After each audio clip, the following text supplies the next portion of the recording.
Prime Minister, will there be an early election? We're focused on the economy and getting all of the settings right.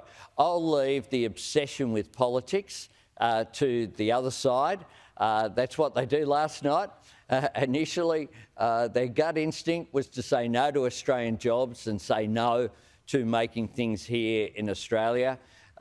They're addicted to saying no to everything. Okay. What we're focused on is the needs of the Australian economy and the Australian people. So will there be an election this year, yes or no?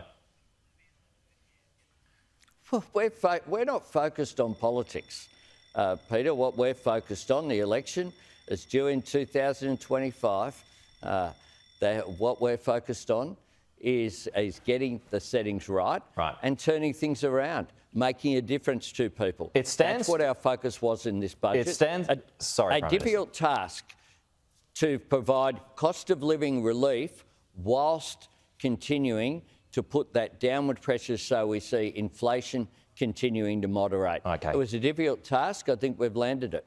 All right. Just a few other stories about this morning. Prime Minister, I want to get you on while you're here. Has there been any follow-up with officials in China after that flare-up nearly 2 weeks ago?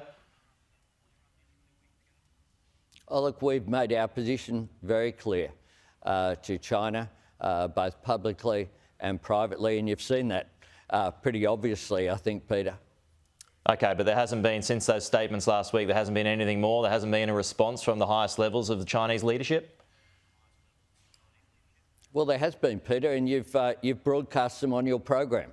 But since then, China no more? has had That's it? a range because of they accused responses. us of spying, that's what I remember. Well, you've been reporting them. Exactly, Peter. They've had a range of reasons. All of them have been wrong. We stand by what we've said, which is that it was unprofessional. It was not appropriate action. We've called it out.